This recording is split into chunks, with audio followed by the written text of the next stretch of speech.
All right, everyone. Thank you for tuning into the Come to Listen podcast. I'm Roger, your host for this show, and today we have Alan Briggs on. Alan, welcome to the show. Pumped to be here, man. Yeah, let's do this. Yeah, man. Thanks for coming in. So, it's kind of, you do a lot. If I were to sum it up, at least the ways that I've found most impact, I would say that you really care about people, and that's awesome. I think that you find ways to empower people, and we all appreciate that. You're a leader in the community, and you show up in a lot of different ways. But a few ways that you formally show up would be the Stay Forth enterprise, which includes the one-on-one coaching. You've also got a new book out, which we're going to talk about, which is awesome. For those of you that don't know, this book's called Anti-Burnout, A Lighter Way to Live and Lead in a Heavy World. And I listened to almost all of it. I was going to finish it this morning, and then I came in and was blessed by a community gathering. Yeah. Which is a big part of what I do, and if we're going to fight against burnout, you can't do it alone. So we need community. So I would say it was a better investment of your time to be with a community than it was to cram and finish my book. So and that was a whole experience of going through the book was not rushing through it. Yeah. Because some books are like, they reiterate the same thing in different ways. Right. What I found in this book was there's actually so many unique shifts and concepts. Way too much to take in like a 10-hour read. Exactly. Yeah. And then the other piece, which is what happened this morning, is we are in a co-working space that you've co-founded along with Jeremiah. Yep. It's called Co-Harbor, and it's an awesome experience to, for me, this has been a blessing as a place to revitalize my own entrepreneurial endeavors and really start to make strides and progress and get out of perfectionism and inaction. And so I just kind of wanted to both frame, that's how you've shown up for me. We've known each other for about 9 months now. But maybe if you could just start with, how did you get into the world of entrepreneurship, leadership, all of that? Yeah, man. I've been an entrepreneur since I was a kid, but I didn't have a word for it. I wasn't able to name it. But I just knew I have the ability to rally people, to start things, and to make things of meaning and value. And I think to some level, everybody has that ability. But I realized, man, there's something unique in me. Like, I shouldn't go as a 15-year-old, 16-year-old kid and get a job. Like, that would be a waste of my potential. I didn't know how to say that. But I know that I'm not just supposed to take orders and like go work at the ice cream shop. And I was mowing lawns and I was going, hey, there's a crack in their driveway. There's got to be an answer to that. And I'd go to Lowe's and figure out sealant, and then I would seal people's driveways and go like, man, this tar, like nobody wants to put this on their driveway, so they should pay me to do it. And so I've always seen a pain point and then said, how can I solve or soothe that? And so that started with, kind of basic entrepreneurship in the lawn space. And I actually went into ministry, and I served as a pastor for many years. And during that time, I got the opportunity to start coaching leaders. And so I started with nonprofit leaders, and then it moved into business leaders. And I realized, man, I have an innate ability to help people clarify what their next step is. So I can't do your next step for you, Roger, or for you listeners and watchers. But what I can do is help you clarify what your next step is, and then ask you, did you do it? Did you take it? Where are you now? And so I'm always drawing people toward action. And you mentioned it, like if you're stuck or spinning, what you need is community, and then what you need is to take steps. And so that's kind of in everything that I write about and everything that I do in my coaching. I tripped up on coaching initially. I didn't understand what it was, but I realized there's just something that I can do one-on-one that's greater than what I can do with a group. And there's something that's greater than just information that's actual transformation. And so I do some similar things to the wellness and stuff that you do, but just in completely different areas. And so for me, it's about health first of the leader and then impact. Because we see too many people that are going so hard after impact, and then we go, why am I so unhealthy? Why am I so anxious? Why did I get into this business to be able to have more freedom and more quality of life? And now I actually have less freedom and less quality of life. How did that happen? And then how do we reverse that is really kind of what I've been obsessed with for many years, and I will remain obsessed for many years. Yeah. And, I think one of the things that immediately resonated with me in the book I love to hike. My wife, we literally love it. Like, she has done Kilimanjaro and Wow. Everest. Yeah, Wow. it's a huge part of it. Your wife's done Everest? She's base camp. Whoa. But yeah, dude, epic. that's cool. Yeah, and her brother, my brother-in-law, who I have a really special brother connection with, he's an outdoor expert. That's and awesome. so we get out there a lot. And That's in awesome. the book, you dovetail the idea of a climb and that actual physical experience of pacing yourself and all the strategy involved with that, and how that shows up as a leader Yep. in business and in health. And could you maybe highlight, like, what are some of those similarities, and how can people Yeah. shift that mindset? Yeah, it's a strange thing, Roger, when people are like, so what do you do? For coaches, that's usually a dreaded question. And coaches usually share so poorly about what they do. These amazing transformational leaders, and then they kind of fumble through it. And really what I realize is that I need a way to describe this that's like something else. So I'm like a mountain guide for the leadership journey. And so if you have thought about a big climb, whether it's like a Kilimanjaro or whether one of our 14er climbs here in Colorado, there's so much that happens ahead of time. And there's studying of the route and where you actually want to go. Why do you want to go up that 14,000 foot peak? I'm taking my son up this summer, and there are some peaks he's ready to climb. There's other peaks that he isn't. You can approach from one side. What time are you going to start? What storms do you need to be aware of? What route are you going to take up the mountain? Because sometimes there's 4, 5, 6 routes up the mountain. And so there's more than one way to lead your thing, to lead your enterprise or your business. But there's a lot that happens in us. So how am I training right now? Which we're training for this 14er together. And so we'll go on a hike later today, and my son and I, we're training so that our bodies are ready for it, and we're tested in that. And so much of what I do is, what's the thing before the thing? What's the training that you need to go through? What's the process that you need to follow? And that isn't exciting or sexy so much of the time, but that's where it's won. That's where our character is developed. That's where our competency grows. That's where our capacity is stretched, all those great C words. And then we're able to execute on it. But in our world, Roger, too much we think about, okay, like, here's the thing I want to do. And we tend to envy people who are, sharing their summit pictures, or in the world of entrepreneurship, their big victory, the thing they launched, the book they wrote. But like, do you really want to go to the depths of what it takes to be able to get there? And that's where your character is tested. That's where your competency grows. And ultimately, that's where your capacity is stretched so you can do that next great thing. And by the way, sustain it. I'm obsessed with sustainability and how can we create things that actually last. And I'd rather build something smaller that is sustainable than something large that's going to crumble. 100%. And that kind of ties in with the whole theme of anti-burnout. Yeah. Is I think a lot of people, when they set a goal, like, again, this book was like, it was revelatory for me in that way. Because I think a lot of times I get in that theme of, I'm going to set a goal and I am going to drive towards that goal. Who cares what happens around it? Yep. That's the mission. Yep, totally. But you start with this focus on health, and then how that creates a sustainable approach to impact. So where would you say people are missing that? And how can people start to take steps to weave some of that in? Yeah. So there's 5 kind of realms that I focus on. And so I think about your body, your mind, your heart, your soul, and your relationships. And so that's actually laid out by Jesus. I didn't create those 5, and I'm a person of faith. And so for me, I start there. That's an ancient understanding of ourselves. And so the body's a big deal, obviously.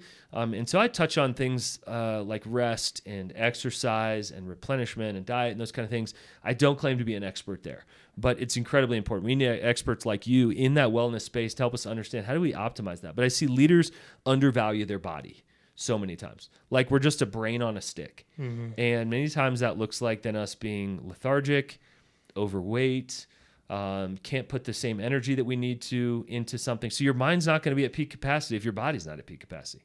They work together. Every single person who's been a high capacity person over the ages at some point talks about the value of exercise and the value of getting outside and the value of even being with other people, that relational side of things. Mm-hmm. And so again, it's the body. The heart would be a lot around our desires and things like, how do you stay aligned? Things like gratitude, and how do you stay grateful and hopeful? Because If your head is stuck in the media all the time, you are not going to remain hopeful and grateful, and therefore be able to bring a spark to other people. Your soul, this is the depths of really who we are, and this is where things like dreaming and praying and things that sort of give us a vision for the transcendent.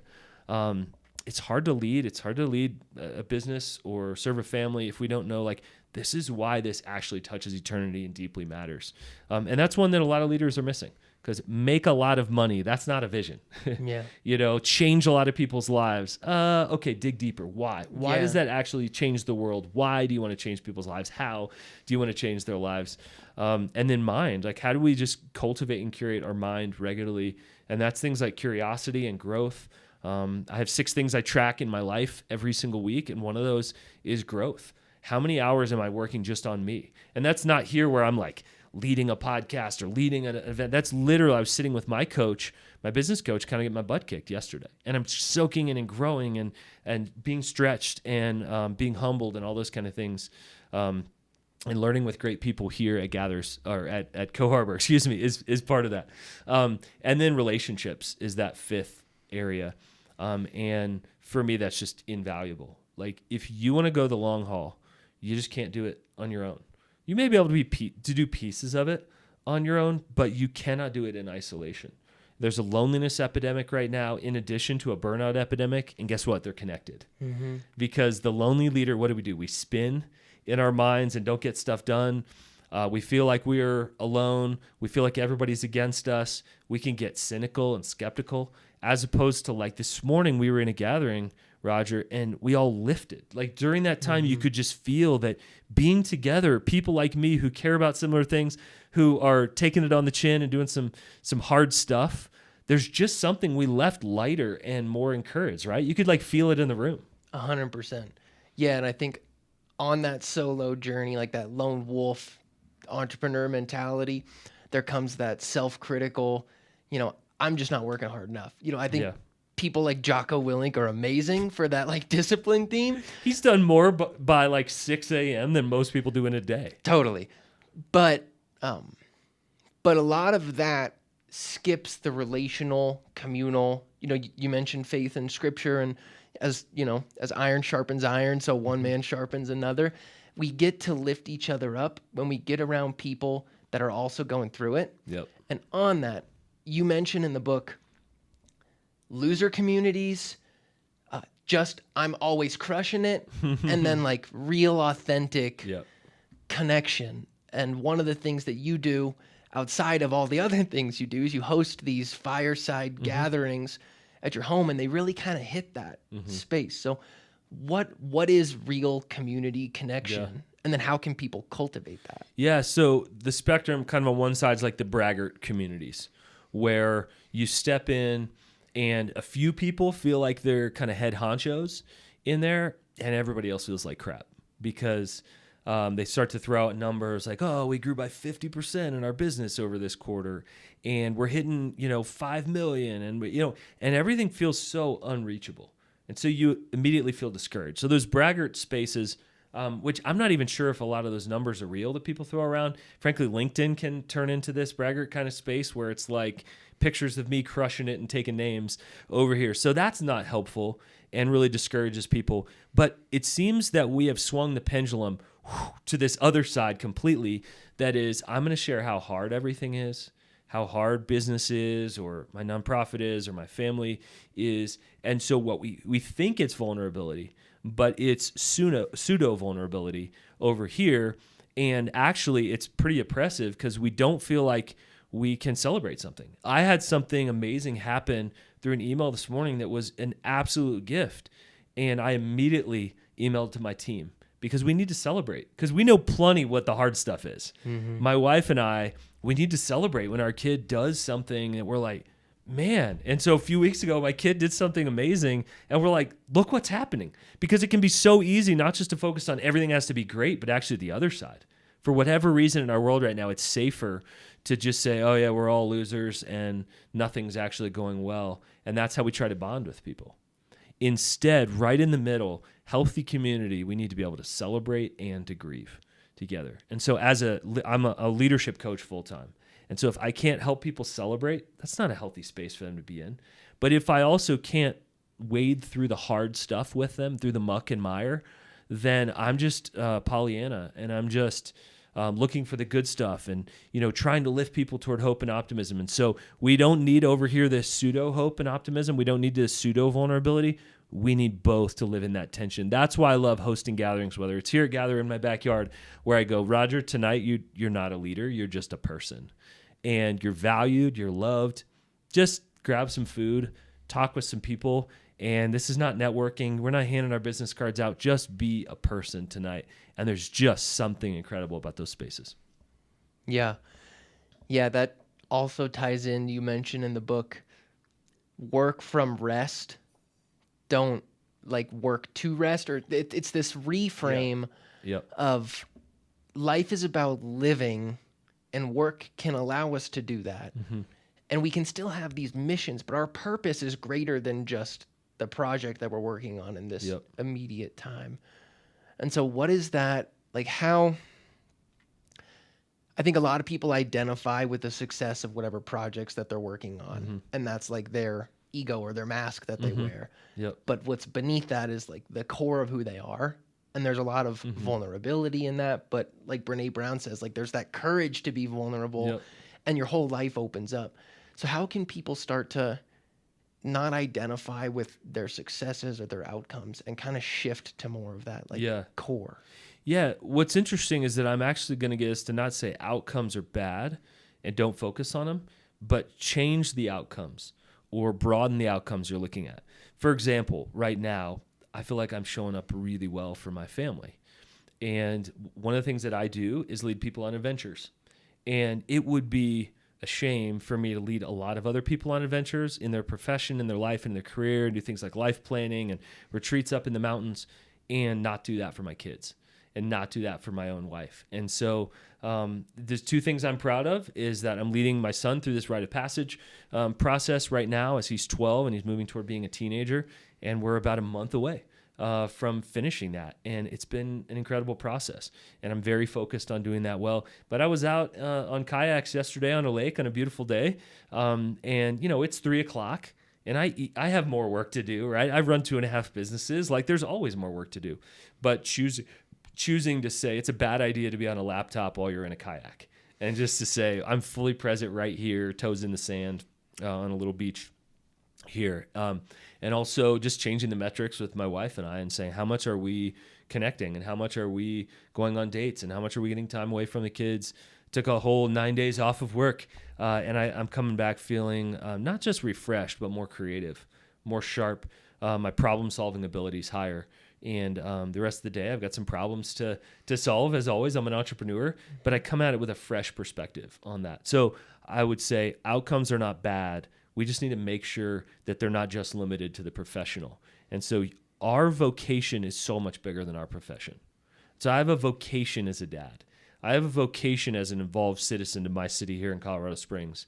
And so I trained some teachers yesterday that I was able to not charge for. And it was phenomenal. It was incredible. And they're tired. It's the end of the school year.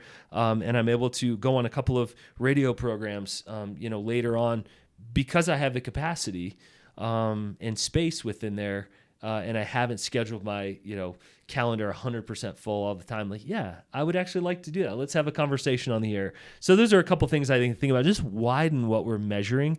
And that phrase, what gets celebrated and measured gets done. Mm-hmm. What gets celebrated and what gets measured gets done. So if we can change what we celebrate and we can change what we measure, we can ultimately change the outcomes of our lives. Yeah, that's a healing reframe for sure. When I first started my career out of college, I was in the financial auditing and IT systems space. Yeah, it was not exactly aligned with my soul and my greater purpose. I can't see you in that space thriving. Yeah. Even if you have the skills for that space, it just doesn't seem like it's you. 100%. Yeah. The part I loved about it was the relationships and meetings and problem solving. The part I hated was, all right, now you have 10 hours of spreadsheet work to do, and then we'll start it up again tomorrow. Wow. Yeah. But I think that there was a lot of burnout culture is insanely prevalent, so much so that it's common and it's viewed as successful. Yep. And what I don't think people realize is in the long run, you will get more done, live a fulfilling life, and be more effective and productive Totally. with that change of pace. So if people are in a context where that change of pace is very uncommon, it's just not in, you know what I mean? Like if they're in that work environment, how does someone start to bring those concepts into their life effectively? I love the story of the tortoise and the hare. And the reality is we celebrate the hare. We celebrate the run really fast and then collapse. And if you remember that story, it's run really fast. I've accomplished a lot, so I'm going to collapse and rest for a while. But we under-celebrate steady progress, sustainability, longevity, and books are coming out, which I'm grateful for, around this idea of sustainability and longevity. Book by Alex Pang called Rest. The Compound Effect is a classic by Darren Hardy, and we just think about like compounding interest over time is huge. So first of all, we have to have that paradigm and that mindset shift. Again, if here's my aim, I'm going to celebrate small incremental gains over time, and we say progress over perfect. And so if you don't change the mindset, Roger, before you try to change the outcomes, then ultimately you'll feel like you're losing and you'll head back to what you know. And a phrase that's really helpful for my team at Stay Forth, we say go slow or go fast, but don't rush. Go slow or go fast, but don't rush. And so whether you're climbing a mountain or whether that is through this interview today, to be fully present in the moment, there are times when we need to say, you know what, we need to slow down and we need to focus back on our family, our life, physical health. Maybe you're 20 pounds overweight and you're feeling that lack of energy, and like you need to slow down to figure out what do I need to add in my life. There are other times to go fast. There are times when momentum is happening, and I say that wise leaders make use of rest and momentum. Rest and momentum. They're different seasons, but I don't see how rush is ever helpful unless you are running from a burning building. That is pretty much the only time when there is an emergency and you need to rush, but people pick up on it. And so there are times with our team, frankly, we're in a fast season where there are a couple things that happened really kind of unexpectedly to us. And I'm coming off of vacation, and we've planned for the last 3 months to say, hey, June and July are going to be fast months for us. Why? Because things are just falling into place. You know, when you just can't explain it, but you're like, this thing's popping and this thing's popping. And we feel the freedom to turn the dial up. That's okay. When you're on the interstate, 77 miles an hour feels like you're going 35 when you're in the middle of New Mexico. Yeah. But 77 miles an hour through a school zone will kill someone. There's a time to then go 25. But do not go 25 on the interstate when other people are going 77, right? There's a time, there's a place, there's a season. So much of that as a leader is situational awareness and seasonal awareness. What time is it for you? What time is it in your leadership? What time is it in your business? And if we don't know the time, like summer is generally a time to slow down. And it's generally not a time to turn the speed dial up to 120. So I don't plan on going fast for the whole summer, but for 4 to 6 weeks, we're going to develop things quickly. And then in the fall, there tends to be momentum. And so I would just guess that quickness will just continue into the fall, but with less effort because we've got like a wave, we've got momentum behind us. So I think it's very important to understand what situation am I in and what does that require, and then what season am I in and what does that require. Yeah.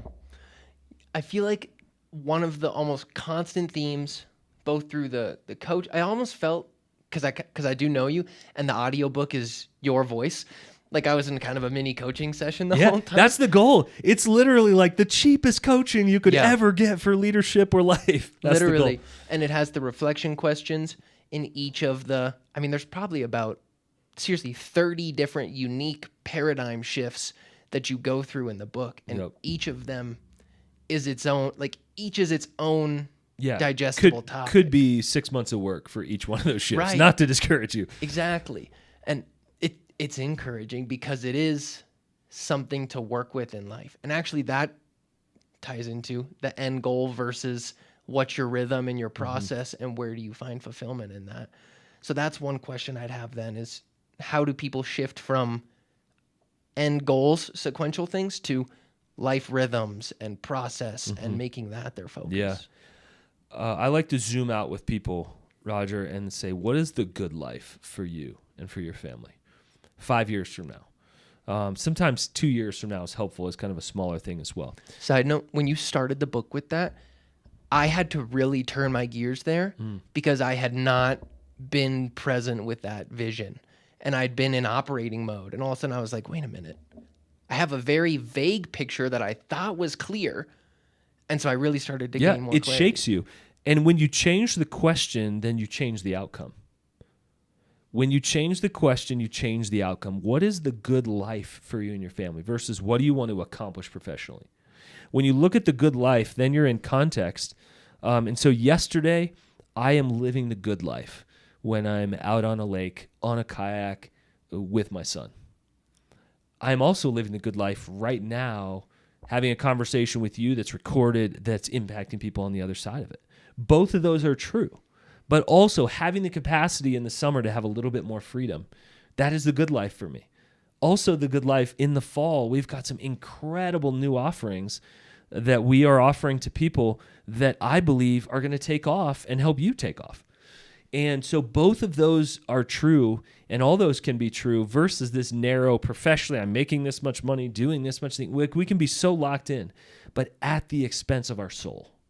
And that's the danger, is that we would over leverage one area and we would under leverage another. And so that's why it's so important to have, what is the vision? Like a literal picture of the good life. And for me, it is driving home before my kids get out and my daughter walking into the house at 3:00 and me getting her a snack, helping her with her homework, and then going and picking up my middle school kids. But that's going to be different than your life when you have kids. That's going to be different from somebody else's life. But that's it for me. Whatever it is for you, get a clear picture of that. Then you can work backwards. You reverse engineer that and say, what would have to be true for the next few weeks, for the next few months, for the next few quarters to get into those rhythms?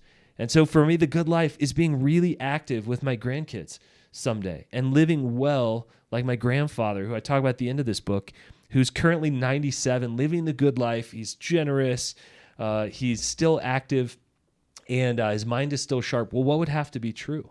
Well, I'd have to live the 40s really well and the 50s really well, and I'd have to stay active, and I'd have to be doing things that I love, and I'd have to have my life be out something bigger than myself. Okay, well, that gives me a vision when I zoom out to 97, and then I zoom out to 47, and I zoom out to 6 months from now, and I just don't think we do that enough. I think we're like, here's the next thing, here's the next goal. We get stuck in this hamster wheel. Here's the next, here's the next. And I just want to invite our listeners, anybody that reads the book, to lift your eyes, get a vision. That's why I ended the book with that. Because it's like, man, if our dreams aren't very big, then what does it matter, right? If it's just filling up the paycheck and going to work and clocking in and clocking out and playing a little bit on the weekend and buying some toys to be able to keep ourselves busy, like that's not compelling. To what end? And so then we zoom out and say to this end, and then we work backwards. And I call them $10 habits with $10,000 returns. $10 habits. And for me, that's walking a mile with my wife at the end of the day. That's making sure regular exercise is part of that. Diet, only choosing clients, a big one for me, who I totally align with. Because if I don't align with them, then I'm helping them achieve a life that I don't fully agree with. And that's really, really important to me. You know that I'm pretty firm on my boundaries, and I have pre-made decisions around that. That frees me. That doesn't lock me in. I can always make an exception, but I see so many leaders that don't make decisions because they don't want to feel locked within their life. Friends, if you don't pre-make decisions, you will be locked within your life. Yeah, and I think your point about the need, not just like oh yeah, that's a nice thing to take a moment and journal at a coffee shop. Like, no, you need to zoom out and choose how you want your life to be. Every week, you have to zoom out. Yeah. And I feel like from what I've learned from seeing other leaders, both in this space and just in other areas, they do a better job with that. And I think a lot of people think they're on the success path and they're just in a hamster wheel moment. And they're amazingly effective at what they're doing. They're just not doing the things that directly map to what they actually would want in life. Totally. So that was a really healing reframe to just good. Like that's productive time, Yeah. And if I can flip the mic, which, I don't normally do, but hey, I'm just curious. What do you think was the one concept that you've read in the book that was most jarring or has the most potential to shift you?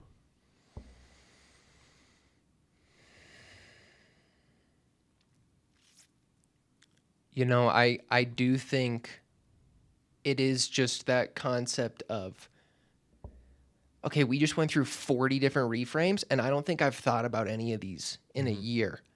And understanding, like, I could dedicate time to each of these, and it will actually change my life. And you talk a lot in the book about it's not just the information, it's the action. Like, nothing will change if you don't actually... Awareness has to lead to action if we want transformation. Exactly. And I definitely have been in that bucket historically of information overload, like just learning all the things. And that's helpful, but not if it doesn't translate. Yep. And like you talked about... It was so funny. Yesterday, I was going for a hike with my dogs, and I was going to listen to the audiobook, and I got to the part that was create versus consume, and it was like, don't spend too much time consuming. And I was like, okay, all right. I turned it I'll off. turn it off. That's great. Yeah, go create a memory. Go create an adventure. Go create, something that's a good break for your soul versus just consuming content, even if it's my content. Yeah. And another really helpful reframe for me was the shift from hype to hope. I thought, again, like we'll hit a couple more of them, but going from hype to hope, I think was a big cultural shift for me, where normally when you see success stories on social media, LinkedIn in particular, like you mentioned, but what does that look like? Like, what is the hype problem, and what is actually striving for hope look like? So hype is built on the belief that if I charge people up well enough, that they'll just have enough to make it. Hope is built on the actual foundation that change is possible and tomorrow can be better than today. And that's really broad because it should be. For somebody, hope is like, I could actually connect with my kid and be closer to my kid than I was last year. For somebody else, hope involves faith that they actually could be part of a religious community and not only not be hurt by it, but be nurtured by it. For some people, hope is like, I can own a business and actually charge what I'm worth. For somebody else, hope is that they could literally just hold down a job or buy a house someday because their mindset said, I am not worthy of that. I could never accomplish that. But hype is maybe me getting into a room and just charging everybody up. And frankly, I know how to do that.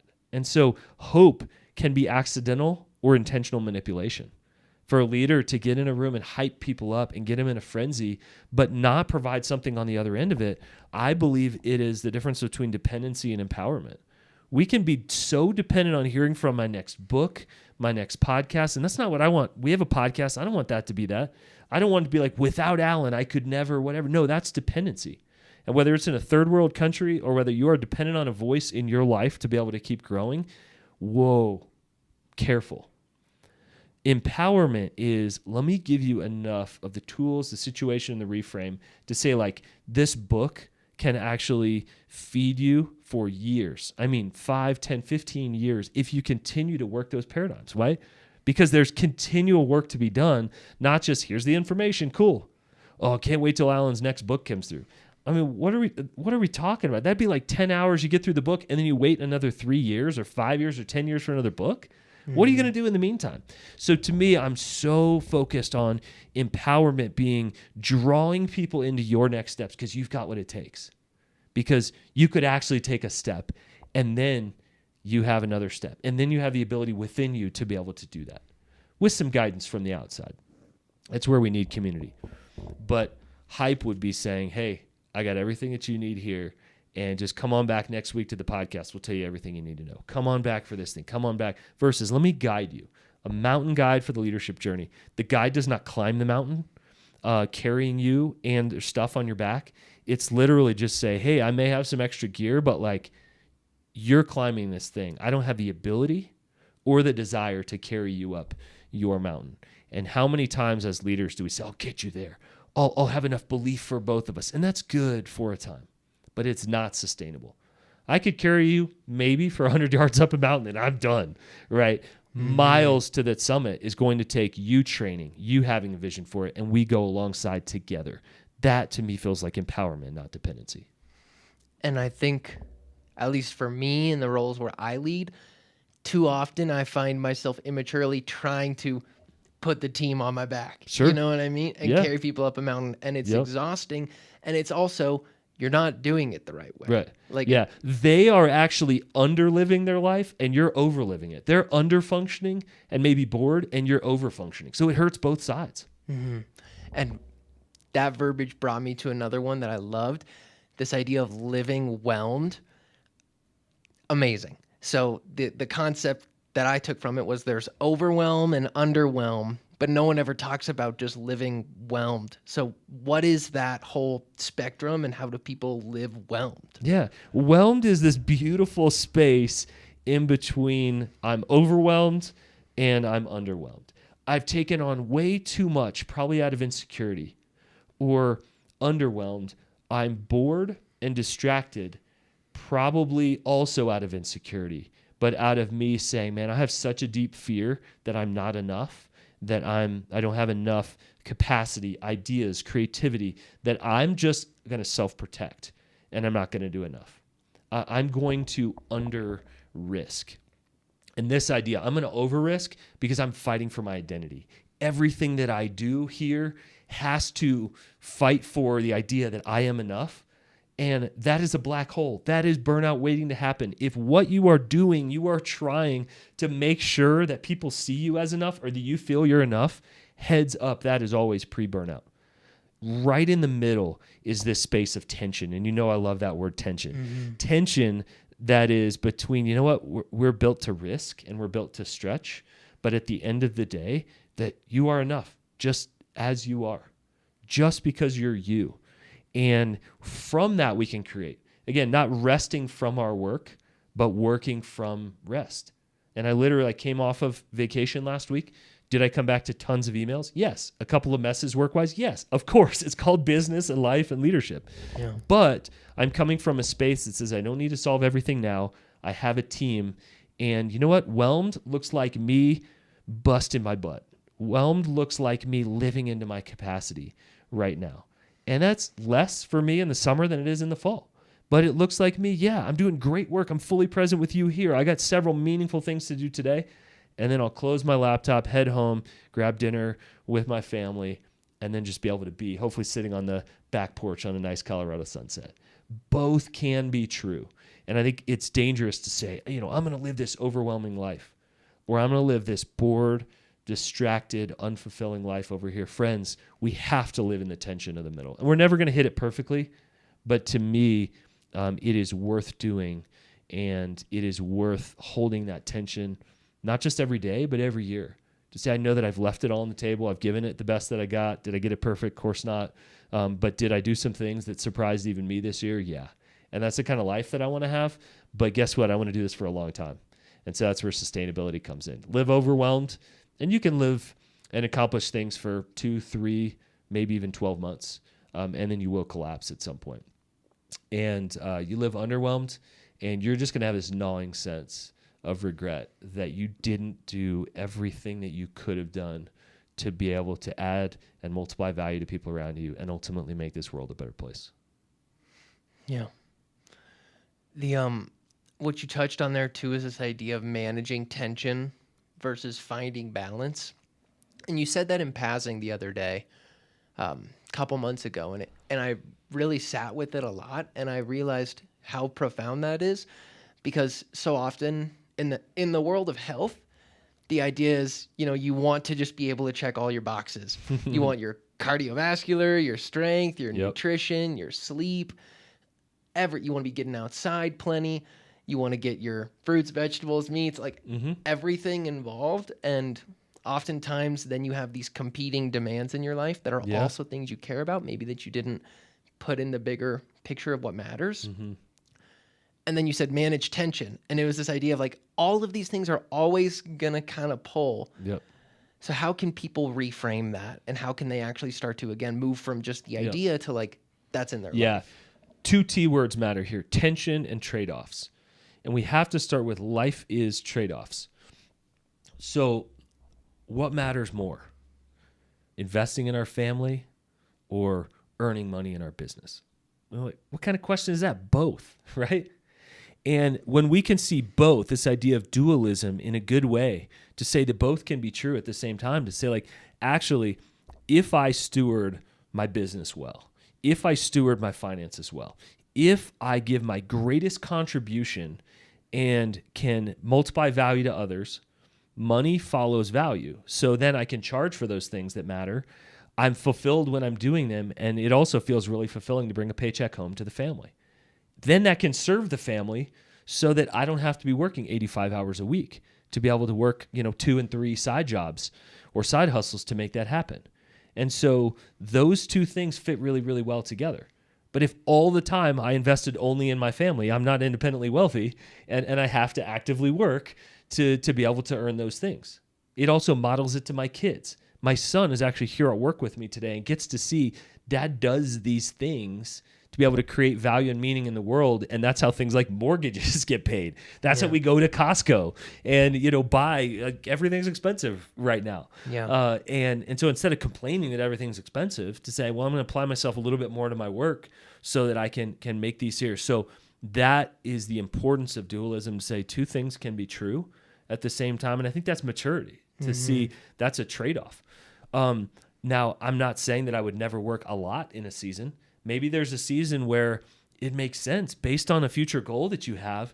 Maybe it's before a sabbatical, or you've dreamed about this massive vacation, or, driving for 6 weeks to see all the national parks with your family. Well, does it make sense for you to work 50 hours a week for 4 weeks before that so you can make sure your work's taken care of and a lot of money's in the bank? Maybe. But I don't get to determine that for you. It's a trade-off. Now for then. The problem is when we trade off on the wrong things for too long, things like wearing your body down. And so the reality is you could probably work 1 week for 85 hours if you were in your zone.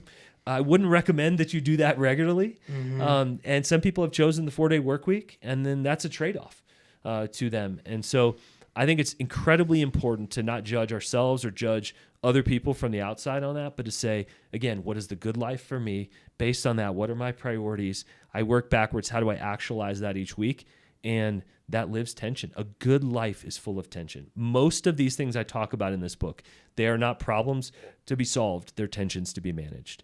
My friend, if you are going to live a healthy life, get used to living in tension. Like a rubber band, it's not valuable at all until it's held in tension. And I found you can be comfortable there then. I thought it was like you had to get it all balanced to be able to take a breath. I think balance actually makes you more uncomfortable. I don't even like the idea of it. Balance, I think about two scales, and it's like, well, you got to get them perfectly here. And there's this idea like, what if my life falls off of this side over here? Versus tension actually, to me, feels better. And if we're going to go muscular for a second, that's when our muscles grow and their stretch is when they're in tension. You don't give them enough of a workout, and they're not going to grow and expand like they could. You give too much and you're going to stretch them and you're going to rip them. The question is just, how do we live within the right tension? I think our schedules are that as well. I've had seasons where I didn't risk hard enough, and I had opportunities that were right in front of my face. I've had times where, I try to answer every single email. I try to do that hard. And so the problem is we usually can't feel over tension until later, until something in our life has either ripped or atrophied. And so that's why we need other people. We need community to go, hey, man, it seems like you're going really hard in the paint right now. Are you okay with that? Man, it seems like you may be slumping back a little bit right now. Am I reading the situation wrong? I need community like a mirror to me.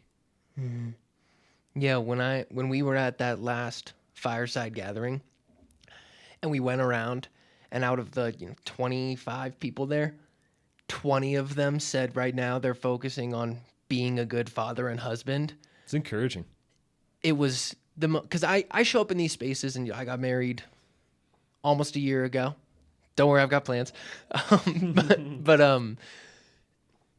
But to be around all of these young fathers that are also really creating positive impact in the community, and to see that while they're having professional endeavors that they really care about, that like when they're in their heart space and around other brothers, that's what they really Yep. care about.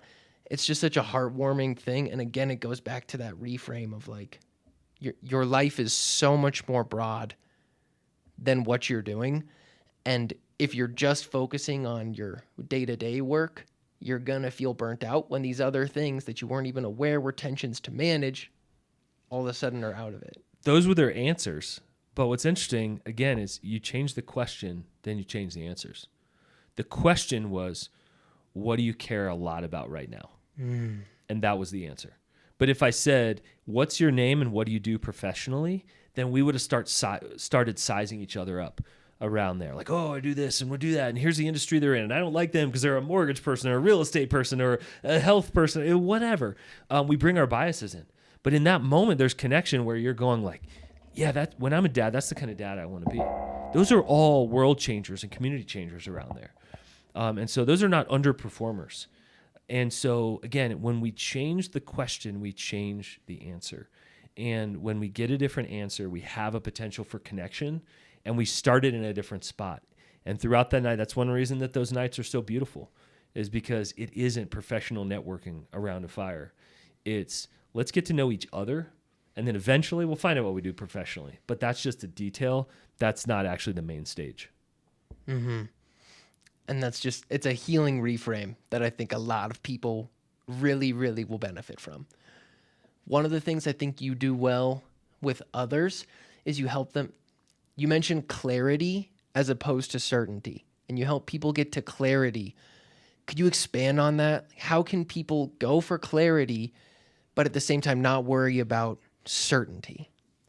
So clarity is possible. Certainty is not. And we need to start there. So clarity is actually what helps us to fight overwhelm. And there's an inverse relationship between overwhelm and clarity. And so when somebody is overwhelmed, I say, what you can't do is solve all your problems right now. What you can't do is find certainty. Where is the world heading and what is next and what's going to happen politically? We don't know. The pundits don't even know what's going on. But what we can do is fight for clarity. Why am I afraid right now? Why is this frustrating to me right now? Why am I feeling so disconnected from my work right now? Why am I working 80 hours a week when it only requires me to work 45 right now? Why? That's fighting for clarity. And so again, when overwhelm is high in your life, fight for what can you clarify, even the smallest of things. Why am I so tired right now? Why do I not like walking into these environments? Why do I feel like I have to brag in these environments that I'm in? And so I think the lie is that you can find certainty, that you can control or manage the world at a small or large level. But the lie is also that there's no way when you're overwhelmed to be able to find clarity. Friend, when you are clear and you have awareness, then you can take your next step, which is action. Awareness should always lead to action. Then we can see transformation happen. And then one more on that, and I want to be mindful of your time, but that ties into change. And you talk about being proactive and adaptive versus reactive to change. And this idea of clarity, how that blends with living in a constantly changing environment. So how do people navigate change? I talk about moving from a victim to a designer in the book. And if you feel you are a victim to your environment, then you will always be reacting to whatever is needed in that environment. Whatever way you think you're needed, whatever emergency, big or small, that comes up, and you end up not even living your life but getting lived by it. That you're just reacting and responding and answering emails and answering texts and figuring out how to fill other people's gaps and fix other people's problems. That's not living. That's getting lived by your life. And it grieves me that that's how most people are living in our world today. That is reactive living. Proactive living, when you zoom out and say, what is the good life for you? What are your priorities? What matters to you? What's your greatest impact on the world? Those are all clarity things. Then you say, and in light of that, I'm going to do this. And in light of that, I'm not going to do this. And I've pre-made these decisions for this season this way. And that to me is proactive, like Stephen Covey talks about in 7 Habits, the classic book there. It's to go, man, I'm going to live this life on purpose. And I'm going to be mindful of other people, but I'm not going to be controlled by the whims and desires of other people. Because the more successful you get, the more known, the more excellent you get, the more people will want what you have, which means the more you'll have to say no to people down the line. I don't like that fact. I wish somebody would have told me that when I was young. Hey, this is the cost of success, is that the more you succeed, the more people want from you. And the more you're going to have to say no, which means the more you're going to have a clear picture of what really matters to you. Because everybody else is going to tell you what should matter to you. But you ultimately have to decide. And then when that change comes, you have the filter. You already know whether it's in line or not versus having to really try and figure it out. I've pre-made hard decisions ahead of time. Yeah. Not to say that they're still not hard, but they're less hard when I've just said, nope, I'm not going to travel in this month. I'm not going to do this type of gathering. I'm not going to do this thing. But maybe I could refer somebody else. Mm-hmm.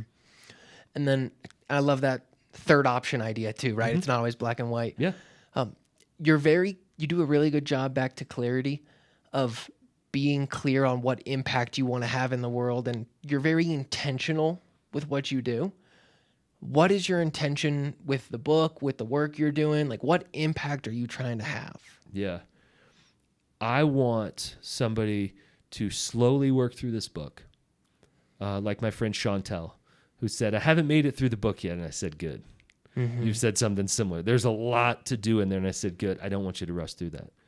I want people to clearly not just read through the book, but design their life and design their leadership through this book to make these shifts and say, man, it felt like I was just with a coach for many hours. And I'll laugh and smile and say, because you were. Yeah. And one of the things that grieves me is that I cannot personally impact or personally have a conversation with or personally serve or personally have a Zoom call with every single person out there who reads the book or who wants to get healthier in their life or leadership. And so this to me is a tool where I can say this is 5 years of full-time coaching, 13 years total of coaching that's packed into some principles that you're smart enough to apply into your life. And so I'd love to get an email and say, you don't know who I am, we may never meet, but I worked 2 or 3 or 4 of these shifts, and what I'm seeing is life on the other side. I'm not in the leadership business. I'm in the freedom business. And so when I can see people have the freedom to live into their capacity, the freedom to do what they were put on this earth to do, the freedom to say no, and the freedom to say yes to those specific things, to me, that is the win. Not just selling a bunch of books, not just going on a bunch of podcasts, not you going, oh man, this is the best book in the world, let me send it to my friends. But like, my life changed because I took the steps that you recommended I would take. To me, that's the win, man. That's me closing my laptop and going, man, if I could have 1 more of those or 2 more of those, it would all be worth it. Yeah. Well, thank you for doing it. And it's changed my life in the moments that I've gotten to read it. And I look forward to applying it. Where do people go? What can people do to learn more, to get set up, to buy the book? I did it on audio, which is, I think, a good idea from a timing standpoint. But there's also a lot of tools and references that I think are worth reading. Yeah, absolutely. I personally would recommend to go to Amazon, and it's just Alan Briggs, Anti-Burnout. And I would recommend you get 2 copies of the book. Get one for you and get one for a friend. Such a reasonable price point to me that says whether that is a good friend of yours, somebody you work with, your spouse, results are probably going to go up for you 4 or 5x if you pay another $15 for another book because you're having a conversation with somebody.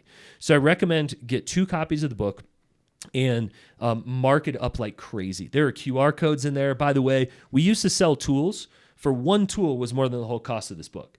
And we have since open sourced our tools, and we've put these QR codes that take you straight to our tool bank in there. And those are tools I coach leaders through every single week. And so for me, if you need coaching regularly, which a minority of leaders are going to, if you need coaching regularly, you could head on over to Stay Forth. That's just STAYFORTH.com. That's my coaching organization. But I say start with the book. And start with that, and like you're doing, work every single shift. Pull every single cent out of that $15.99 that you have invested, And that's what will be worth it, is actually your most precious resource is not money, it's time and energy that you are going to invest into this. So grab a couple copies of the book. That's the easiest way to find me. My email is actually in the book. I love serving teams physically in person, but that's rare that I can hop on a plane and leave my family and go do that. And so I feel like this is the best way that I can serve so many leaders, is by curating and collating 5 years full-time in the life of leaders has looked like around fire pits and in coaching conversations, and put it into the book. So you got work set out for you. Don't move through it too quickly. Yeah. And one of the things you touched on there that's in the book that we won't get into is the idea of multiplying versus adding value. And I think that you do a lot of those things really well. So that's the goal, man. There's so much more in that book than what we touched on today, but I think that we kind of gave a good image of how this can help improve people's lives. Awesome. Raj, thanks, man. Thanks for having me here, and love what you're doing. We need people in all 5 of these spheres or domains that are focusing specifically there. And so I know you're not just focusing on the wellness of people's bodies, but we need people there who are experts in all those different fields. So keep up the good work, man. Yeah, man. If people aren't living healthy in their body, then the other boxes just get harder to check. That's and right. I think that's true with any of them. That's right. Thank you for being on, brother. I Thanks for having appreciate me. you. All right, y'all have a lovely day. Thank you so much for tuning in to the Come to Listen podcast. God bless you.